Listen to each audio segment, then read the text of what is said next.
এফডিসিতে শিল্পী সমিতির নির্বাচন হয়েছে। নির্বাচনের পরে এফডিসির শিল্পী সমিতির সদস্যরা এক জায়গায় দাঁড়িয়ে একটা হুজুরকে ভাড়া করে এনেছে 500 টাকা দিয়ে, যে আপনি একটু দোয়া করে দেন, আমাদের নাটক সিনেমার ব্যবসায় ধস নেমেছে, নাটক সিনেমা ভালো চলতেছে না, আমরা নতুন করে সদস্য হয়েছি, আপনি একটু দোয়া করেন। এখন মাথায় টুপি, মুখে দাড়ি, বিশাল বড় একটা হুজুর এসে 500 টাকা পাইয়া হাত তুলে দোয়া করতেছে, আল্লাহ আপনি এফডিসি এবং এই শিল্পী সমিতির সদস্য আর সিনেমার ব্যবসার ভেতরে আপনি বরকত দান করেন। জোরে বলেন সুবহানাল্লাহ। কি জোরে বলেন নাউজুবিল্লাহ। দোয়া করতেছে সিনেমার ব্যবসার যাতে লাভ হয়। একটা হুজুর হইয়া 500 টাকা হাদিয়া পাইয়া ওর মাথা ঠিক নাই। কোথায় দোয়া করা চলবে, কোথায় দোয়া করা চলবে না, কোনটা জায়েজ আর কোনটা হারাম, এতটুকু কমন সেন্স যার মাথার ভেতরে নেই, একে আলেম বলা যাবে? ও জালেমের চাইতে খারাপ। কতটা হুম্মুক, কতটা জাহেল, কতটা মূর্খ। সে যে শিল্পী সমিতির পক্ষে দোয়া করতেছে, নাটক সিনেমার পক্ষে দোয়া করতেছে। 500 টাকা পাইয়া যারা পতিতালয়ের উদ্বোধনের দোয়া করে, 500 টাকা পাইয়া যারা মদের দোকানের উদ্বোধনের দোয়া করে, এদেরকে আলেম বলা যাবে না, এরা জালেমের চাইতেও নিকৃষ্ট। সুতরাং যেই সমস্ত আলেমেরা 500 টাকায় বিক্রি হয়, 200 টাকায় বিক্রি হয়, মস্তানে বাবার দরবারে যান, দোয়া বিক্রি হয় 10 টাকা 5 টাকায়। কথা কর না, 5 টাকা দেবেন 5 টাকা দোয়া হচ্ছে, 10 টাকা দেবেন 10 টাকার দোয়া। এগুলো কি ফাজলামি? নাটক ঠাট্টা তামাশা করেছে এরা ধর্মটাকে। কথা বলেন ঠিক কিনা? আপনি আলেম মানুষ, আপনি যেখানে সেখানে দোয়া করবেন মানে আপনাকে হিসাব করে কাজ করা উচিত। ওখানে যে আপনি 500 টাকা পাইয়া দোয়া করেন, আবার বের হয়ে আসাই আপনি ইসলামী আন্দোলনের বিরুদ্ধে ফতুয়াবাজি করেন, এমন মুফতি আছে না নাই? এই জন্য আমি সবসময় বলি, হুজুর হলো 4 প্রকার। 1 নম্বর হলো সরকারি হুজুর, যখন যেই সরকার ক্ষমতায় থাকে এদের পক্ষে তেল আর পাম মারে রুটি খাওয়ার জন্যে। 2 নম্বর হলো তরকারি হুজুর, তরকারি মানে হলো খাওয়া পাটি, খাওয়া আছে যেই দিকে এরা আছে সেই দিকে, হাদিয়া যেই দিকে এরা সেই দিকে, 500 টাকা যেই দিকে এরা সেই দিকে। ওটা সিনেমা হলের উদ্বোধন হলো নাকি মদের বার হলো না পতিতালয় হলো না শিল্পী সমিতি হলো, এগুলো দেখার টাইম নাই। খাওয়া যেই দিকে এরা সেই দিকে, এরা হলো তরকারি হুজুর। জোরে কন কি হুজুর? এ কথা কন কি হুজুর? তরকারি, তরকারি মানে খাওয়া পাটি। আগে হলো সরকারি, 2 নম্বর তরকারি, 3 নম্বর হলো দরবারি। দরবার বোঝেন না? খানকা পীরের দরবার। সব দরবারের বিরুদ্ধে বলি না, তবে যেখানে ভণ্ডামি হয় এটা বলতেছি, দরবারি হুজুর। এরা চিন্তা করে দেশে কি হলো দেখার দরকার নাই, কে কি করতেছে দেখার দরকার নাই, আমার দরবার টিকেতে হবে, আমার মুড়ির টিকেতে হবে, মুড়ির টিকে থাকলে ব্যবসা চলবে, গরু আসবে, মুরগি আসবে, ভালো করে খাওয়া হবে। এরা হলো দরবারি হুজুর। জোরে বলেন কি হুজুর? 1 নম্বর সরকারি, 2 নম্বর তরকারি, 3 নম্বর দরবারি, আর 4 নম্বর হলো দোয়ারকারী। দরকারি কাদের বলে? যারা যেখানে সেখানে দোয়া করে না, জালেমের সাথে আপোষ করে না, হকের পক্ষে থাকে, ইসলামী আন্দোলন করে, প্রয়োজনে জেলে বন্দি হয়, ফাঁসির দড়িতে ঝোলে, জীবন দেয়, কিন্তু জালেমের কাছে মাথা নত করে। এখন আপনারা বলেন তো, 4 প্রকার হুজুরের ভেতরে দরকারি হুজুর কম না বেশি? সব চাইতে কম হলো দরকারি হুজুর। খাওয়া পাটি বেশি, দরবারি হুজুর বেশি, সরকারি হুজুর বেশি, তরকারি হুজুর বেশি। আল্লাহ তাআলা আমাদের দরকারি হক্কানি আলেম ওলামা হওয়ার তৌফিক দান করুক, আমিন বলেন। আরো জোরে বলেন আমিন। তাহলে বলতে চাচ্ছিলাম, কোরআন আমাদের পক্ষে কি হবে? কবরে কি করবেন? আমাদের পক্ষে পাখি হয়ে সুপারিশ করার জন্য দাঁড়িয়ে যাবে। আর আল্লাহ বলতেছে, যাদের পক্ষে কোরআন দাঁড়াবে এদের সওয়াল জবাব করার কোনো দরকার। আর একবার জোরে বলি না সুবহানাল্লাহ। আমার প্রিয় বন্ধুগণ, মুসলমান ভাইরা গভীর মনোযোগ লক্ষ্য করুন। অন্য হাদিসের মধ্যে পাওয়া যায় এই একই ধরনের বর্ণনা, কিন্তু হালকা ব্যতিক্রম আর একটা বর্ণনার মধ্যে পাওয়া যায়। ওই কবরের মধ্যে যখন কোরআন আলা বান্দার চলে যাবে, এই দুনিয়ায় আমরা শুনেছি, এই পৃথিবীর ভেতরে কোনো মানুষ যদি দুনিয়ার মধ্য থেকে বিদায় নিয়ে চলে যায়, আমরা কখনো মানুষের মুখে, কোনো আলেমদের মুখে শুনেছি, কবর হবে অন্ধকার, ডানে মাটি বামে মাটি, মাটির হবে বিছানা, একা একা কবরে যাইতে হবে, অন্ধকার কবর, সঙ্গে কেউ থাকবে না। এমন কথা আমরা শুনছি নাকি শুনি নাই? ডানে মাটি বামে মাটি, মাটির হবে বিছানা, অন্ধকার কবরে যেতে হবে, সঙ্গে কেউ থাকবে না।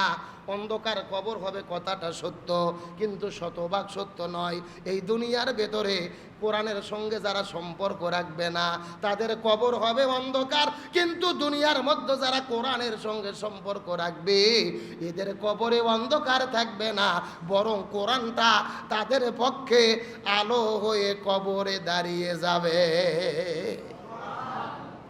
কোরআনটা কবরে কি হয়ে দাঁড়াবে? আলো হয়ে। কোরআন আলা, নবীওয়ালা, আল্লাহওয়ালা বান্দাদের পক্ষে দাঁড়িয়ে যাবেন। সুবহানাল্লাহ বলেন না? তাহলে সেই কোরআনের পক্ষে থাকার দরকার আছে না নাই? মুনকার নাকির যখন কবরের মধ্যে চলে যাবেন, লক্ষ্য করে দেখবেন বিশাল বড় আলো জ্বলতিছে, বিশাল বড় আলো জ্বলতিছে অন্ধকার কবরের ভেতরে। মুনকার নাকির কবরের মধ্যে ঢুকবেন প্রশ্ন করার জন্য। আলো ডাকতে বলবে, এ মুনকার নাকির, আমি গোলাম আল্লাহর কোরআন, আমি কোরআনের মধ্যে কবরের মধ্যে ঢুকেছি। এর কারণ হলো কবরের মধ্যে যেই ব্যক্তি ঘুমায় এই ব্যক্তিটা ছিল কোরআন আলা।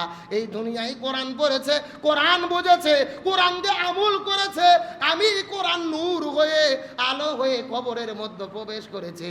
সুতরাং যেই ব্যক্তি ঘুম পাড়তেছে ঘুমের ডিস্টার্ব করা যাবে না, সওয়াল জবাব করা যাবে না। আমি কোরআন কিয়ামত পর্যন্ত, ইসরাফিল যখন সিংহাই ফুৎকার দান করবে, কিয়ামত যখন সংগঠন হবে, কিয়ামত শুরু হওয়ার আগ পর্যন্ত আমি কবরে আলো হয়ে জ্বালিয়ে থাকব। আর আমি কোরআন আলা বান্দাটাকে কিয়ামত পর্যন্ত কবরের মধ্যে সুখের ঘুম ঘুমায়া রাখব।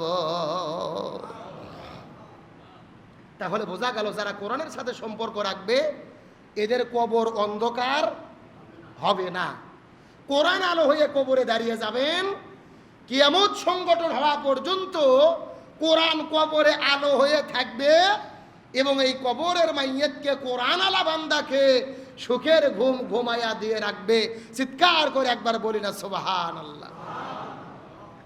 আমার বন্ধুগণ, মুসলমান ভাইরা গভীর মনোযোগ লক্ষ্য করুন।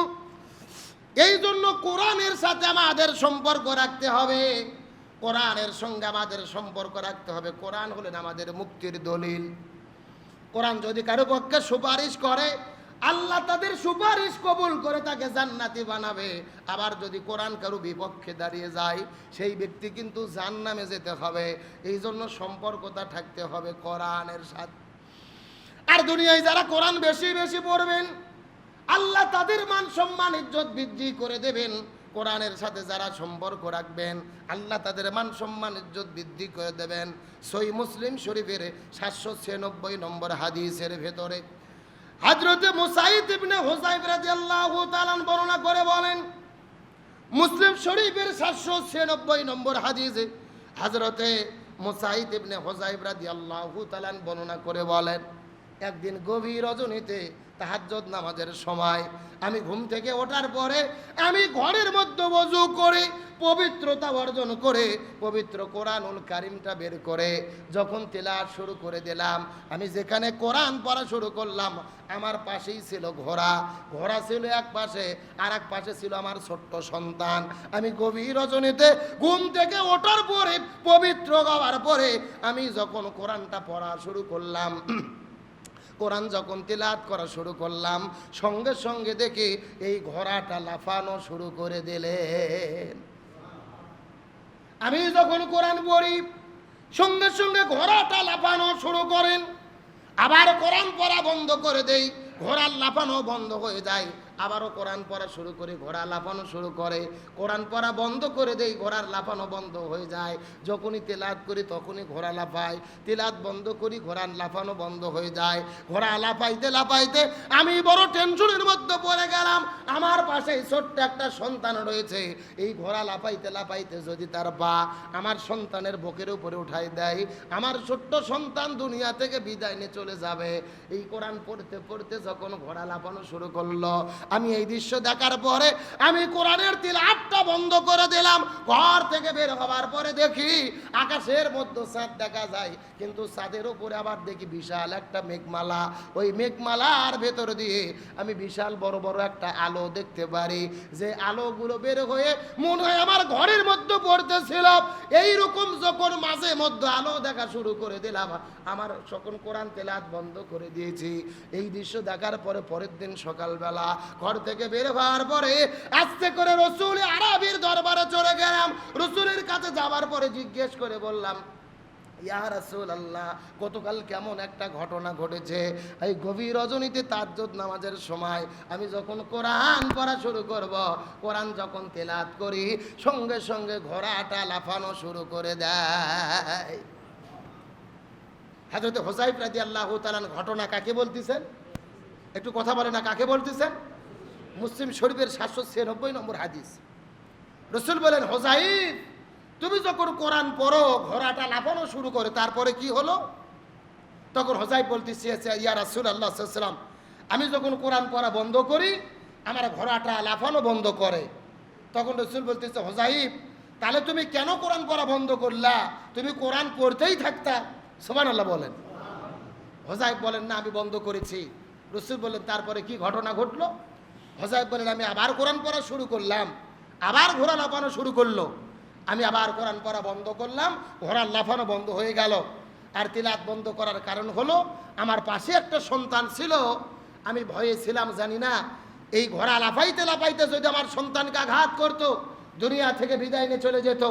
এই জন্য আমি আর কোরআন তিলাওয়াত করি নাই। ইয়া রাসূলুল্লাহ, কিন্তু আমি লক্ষ্য করে দেখি, ঘর থেকে বের হয়ে আসার পরে আকাশের দিকে তাকিয়ে মেঘের মধ্যেও দেখি বড় বড় আলো দেখা যায়। আলোগুলো জ্বলে আবার নিভে যায়, আবার জ্বলে আবার নিভে যায়। আলোগুলো আমার ঘরের ছাদ পর্যন্ত, আমার ঘর পর্যন্ত পৌঁছে যাচ্ছিল। এমন ঘটনা ঘটার পিছনে কি আমি জানি না কারণ? রাসূল বললেন, হুযায়ফা, তুমি জানো না, তুমি যখন রাতের বেলা কোরআন পড়া শুরু করে দিয়েছিলে, যেগুলো আলো জ্বলতেছিল এগুলো যেন তেন আলো না, এগুলো আল্লাহর আসমানের রহমতের ফেরেশতা।